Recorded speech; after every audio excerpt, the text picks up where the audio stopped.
जय हिंद दोस्तों, कैसे आप सब। उम्मीद है आप बढ़िया होंगे और बेहतरीन होंगे और आपकी तैयारी भी बहुत शानदार चल रही होगी। तो दोस्तों आज की वीडियो में हम बात करेंगे 30 महत्वपूर्ण जीके जीएस के बहुत ही सिलेक्टेड क्वेश्चन आंसर। अगर आप दोस्तों UP constable, SSC, Delhi police, CISF, BSF या अदर एग्जाम की तैयारी कर रहे हैं तो आप सभी के लिए सभी क्वेश्चन बहुत ही इंपॉर्टेंट हैं। कहते हैं ना दोस्तों कि उठो जागो, जब तक मत रुको जब तक आपका लक्ष्य प्राप्त ना हो जाए। इसलिए आप अपना एक टारगेट सेट कीजिए और जब तक मत रुकिए जब तक कि आपका लक्ष्य प्राप्त ना हो जाए, क्योंकि दोस्तों सरकारी जॉब पाने के लिए जिद का पालना बहुत ही ज़रूरी है। तो चलिए दोस्तों आज की क्लास शुरू करते हैं। तो आज का पहला क्वेश्चन है, राजाजी नेशनल पार्क किस राज्य में स्थित है। तो चलिए फ्रेंड्स, कुछ समय आपके लिए आंसर करने के लिए मिलेगा। तो ये है दोस्तों उत्तराखंड में, ऑप्शन ए। अगला क्वेश्चन है दोस्तों, भारतीय अर्थव्यवस्था का प्राथमिक क्षेत्र कौन सा है। तो बताइए इसका सही आंसर। तो इसका जो सही आंसर है दोस्तों वो है कृषि। ऑप्शन सी आपका बिल्कुल सही आंसर हो जाएगा। तो फ्रेंड्स, अगर आप हमारे यूट्यूब चैनल पर पहली बार हैं तो चैनल को सब्सक्राइब जरूर कर लें और वीडियो को लाइक जरूर कर दें। तो चलिए फ्रेंड्स अगला क्वेश्चन देख लेते हैं। अगला क्वेश्चन है, जीएसटी परिषद का अध्यक्ष कौन होता है। तो बताइए फ्रेंड्स अगर आपके लिए आंसर मालूम हो तो जीएसटी परिषद के जो अध्यक्ष होते हैं दोस्तों वो होते हैं वित्त मंत्री। और एग्जाम में दोस्तों जीएसटी की फुल फॉर्म भी पूछ ली जाती है। तो इसका जो फुल फॉर्म है दोस्तों वो है गुड्स एंड सर्विस टैक्स। और दोस्तों इस समय जीएसटी परिषद के अध्यक्ष कौन है, इस समय वर्तमान में वित्त मंत्री कौन है, तो वो है दोस्तों निर्मला सीतारमण। चलिए अगला क्वेश्चन देख लेते हैं। ध्वनि को मापने की इकाई क्या है। तो ध्वनि को दोस्तों किस में मापा जाता है। तो बताइए इसका आंसर आपके लिए मालूम हो तो ध्वनि को मापा जाता है दोस्तों डेसिबल में। और दोस्तों सीस्मोग्राफ से क्या मापते हैं। तो इससे मापते हैं दोस्तों भूकंप की तीव्रता। और डॉप्सन द्वारा ओजोन परत की मोटाई मापते हैं। तो इन्हें भी आप याद रखें। चलिए अगला क्वेश्चन देख लेते हैं। क्वेश्चन नंबर 5 है दोस्तों, आत्महत्या की थैली किसे कहा जाता है। तो चलिए दीजिए इसका आंसर। तो आत्महत्या की थैली कहा जाता है दोस्तों लाइसोसोम्स के लिए। और दोस्तों माइटोकॉन्ड्रिया को कोशिका का पावर हाउस कहा जाता है। और दोस्तों राइबोसोम्स के लिए प्रोटीन की फैक्ट्री कहा जाता है। तो इन्हें अच्छे से ध्यान रखेंगे, एग्जाम में पूछे जाते हैं। चलिए अगला क्वेश्चन देख लेते हैं। क्वेश्चन नंबर 6 है दोस्तों, शरीर की सबसे बड़ी ग्रंथि कौन सी है। तो चलिए फ्रेंड्स, शरीर की सबसे बड़ी ग्रंथि कौन सी है। तो ये है फ्रेंड्स यकृत। और दोस्तों पूछा जाए कि शरीर की सबसे बड़ी अंतःस्रावी ग्रंथि कौन सी है, तो हम आंसर किस पे मारेंगे, तो थायराइड पे मारेंगे। ठीक है, चलिए अगला क्वेश्चन देखते हैं। अगला क्वेश्चन है दोस्तों, दक्षिण भारत की सबसे लंबी नदी कौन सी है। तो चलिए फ्रेंड्स, तो दक्षिण भारत की जो सबसे लंबी नदी है दोस्तों वो है गोदावरी नदी। और दोस्तों पूछा जाए कि भारत की सबसे चौड़ी नदी कौन सी है, तो हम ऑप्शन मारेंगे ब्रह्मपुत्र। और दोस्तों भारत की सबसे लंबी नदी पूछी जाए तो गंगा नदी है, जिसकी लंबाई 2525 किलोमीटर है। तो चलिए अगला क्वेश्चन देखते हैं। क्वेश्चन नंबर 8 है, सौरमंडल का सबसे छोटा ग्रह कौन सा है। तो चलिए बताइए। तो सौरमंडल का जो सबसे छोटा ग्रह है दोस्तों वो है बुध ग्रह। यह दोस्तों सूर्य की परिक्रमा 88 दिन में पूर्ण कर लेता है। और दोस्तों पूछा जाए कि सौरमंडल का सबसे बड़ा ग्रह कौन सा है, तो हम ऑप्शन मारेंगे बृहस्पति ग्रह। ठीक है, याद रखेंगे। चलिए अगला क्वेश्चन देखते हैं। भारत की सबसे ऊंची मूर्ति कौन सी है। तो बताइए फ्रेंड्स। तो भारत की जो सबसे ऊंची मूर्ति है दोस्तों वो है स्टैचू ऑफ यूनिटी, जो सरदार वल्लभ भाई पटेल की मूर्ति है। और ये किस राज्य में है दोस्तों, ये गुजरात राज्य में है। और इसकी ऊंचाई की बात करें तो 182 मीटर की ऊंचाई है इसकी। तो चलिए अगला क्वेश्चन देखते हैं। अगला क्वेश्चन है, फतेहपुर सीकरी का निर्माण किसने कराया था। तो चलिए बताइए। तो फतेहपुर सीकरी का निर्माण कराया था दोस्तों, वो कराया था अकबर ने। और दोस्तों पूछा जाए कि दिल्ली में स्थित लाल किले का निर्माण किसने कराया था, तो हम ऑप्शन मारेंगे शाहजहां ने।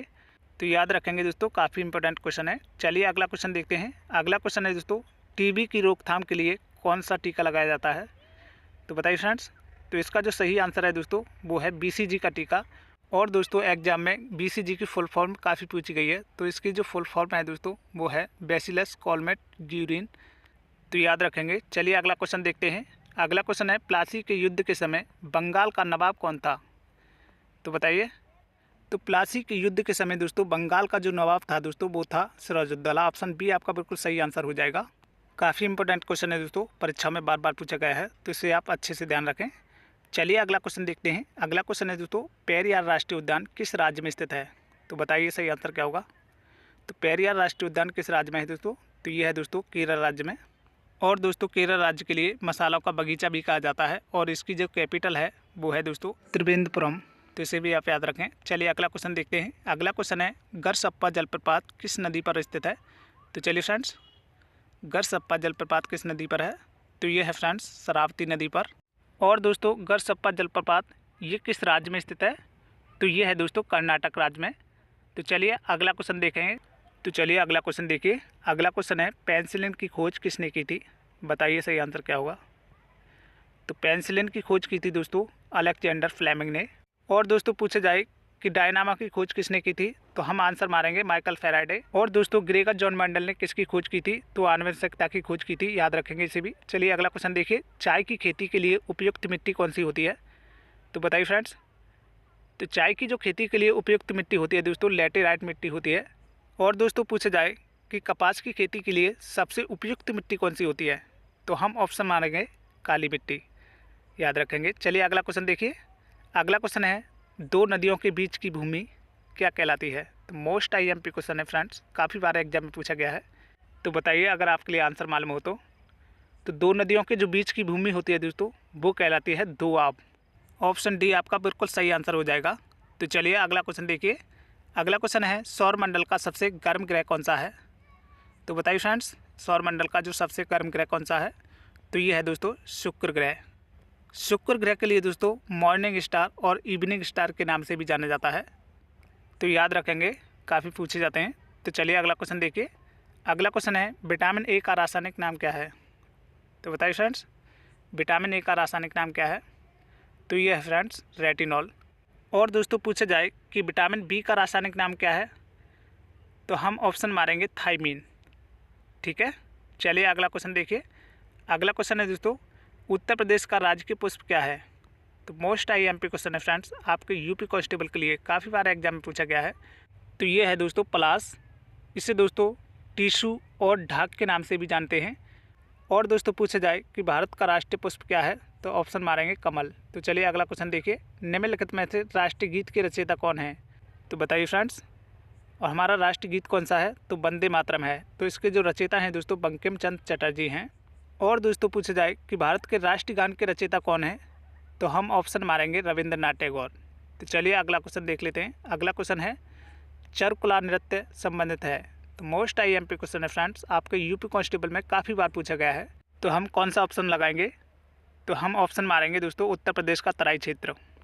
और दोस्तों पूछा जाए कि कुचिपुड़ी कहाँ का शास्त्रीय नृत्य है? तो हम ऑप्शन मारेंगे आंध्र प्रदेश, याद रखेंगे। काफ़ी इंपॉर्टेंट क्वेश्चन है जो काफ़ी बार एग्जाम में पूछा गया है। तो चलिए अगला क्वेश्चन देखते हैं। रॉयलेट एक्ट कब पारित हुआ था? तो बताइए फ्रेंड्स रॉयलेट एक्ट कब पारित हुआ था? तो याद रखेंगे दोस्तों रॉयलेट एक्ट और जलियांवाला बाग हत्याकांड 1919 में ही हुआ था। और दोस्तों रॉयलेट एक्ट के लिए काला कानून के नाम से भी जानते हैं, तो याद रखेंगे इसे। चलिए अगला क्वेश्चन देखिए। अगला क्वेश्चन है दोस्तों ब्लू माउंटेन शिखर भारत के किस राज्य में स्थित है? तो चलिए आंसर दीजिए। ब्लू माउंटेन किस राज्य में है दोस्तों? तो ये है दोस्तों मिजोरम में। तो फ्रेंड्स कमेंट में ज़रूर बताएंगे कि भारत की सबसे ऊंची चोटी कौन सी है। ठीक है, कमेंट करके ज़रूर बताएं। चलिए अगला क्वेश्चन देख लेते हैं। अगला क्वेश्चन है शरीर का ब्लड बैंक किसे कहा जाता है? तो बताइए फ्रेंड्स शरीर का ब्लड बैंक किसे कहा जाता है? तो ये कहा जाता है फ्रेंड्स प्लीहा के लिए। ऑप्शन सी आपका बिल्कुल सही आंसर हो जाएगा। और दोस्तों पूछे जाए कि शरीर की सबसे बड़ी ग्रंथि कौन सी है? तो हम ऑप्शन मारेंगे यकृत, याद रखेंगे। चलिए अगला क्वेश्चन देखते हैं। अगला क्वेश्चन है निम्न में से रेडियम की खोज किसने की थी? बताइए फ्रेंड्स रेडियम की खोज किसने की थी? तो रेडियम की खोज की थी फ्रेंड्स मैडम क्यूरी ने। और दोस्तों लुई पास्चर की बात करें तो इन्होंने दोस्तों रेबीज के टीके की खोज की थी। और दोस्तों पूछा जाए कि न्यूट्रॉन की खोज किसने की थी? तो हम ऑप्शन मारेंगे चैडविक, याद रखेंगे ना। चलिए अगला क्वेश्चन देखिए। अगला क्वेश्चन है दोस्तों ब्लड ग्रुप के खोजकर्ता कौन थे? तो चलिए फ्रेंड्स कौन सा ऑप्शन लगाओगे? ब्लड ग्रुप की खोज किसने की थी? तो ये की थी फ्रेंड्स कार्ल एंड स्टीनर ने। ऑप्शन बी आपका बिल्कुल सही आंसर होगा। और दोस्तों बात करें नॉर्मन बोरलॉग की तो इन्हें दोस्तों विश्व में हरित क्रांति के जनक माने जाते हैं ये। चलिए अगला क्वेश्चन देखते हैं।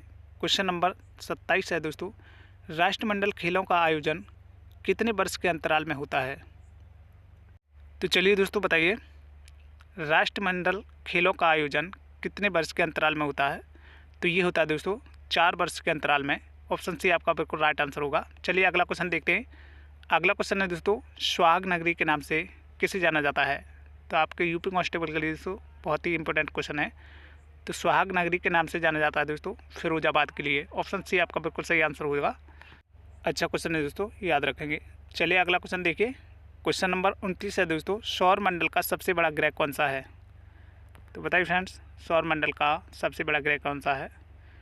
तो ये है दोस्तों बृहस्पति ग्रह।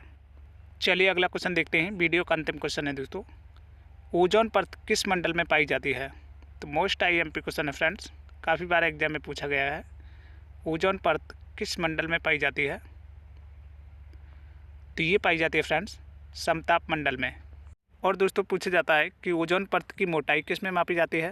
तो डॉप्सन के द्वारा मापी जाती है। और दोस्तों 16 सितंबर के लिए ओजोन दिवस के रूप में भी मनाते हैं, तो इन्हें भी आप याद रखें। काफ़ी अच्छे पॉइंट हैं आपके एग्जाम की दृष्टि से। तो फ्रेंड्स कमेंट में जो बताएं कि आपने 30 प्रश्नों में से कितने क्वेश्चनों का सही आंसर किया है। अगर आप दोस्तों हमारे यूट्यूब चैनल पे पहली बार हैं तो चैनल को सब्सक्राइब करके बेल आइकन को ज़रूर दबाएं, जिससे कि हमारी सभी वीडियो का नोटिफिकेशन आपके पास सबसे पहले पहुंच सके। तो फ्रेंड्स वीडियो को एक लाइक और दोस्तों में शेयर जरूर करें। तो दोस्तों मिलते हैं ऐसी महत्वपूर्ण वीडियो में, जब तक के लिए जय हिंद जय भारत।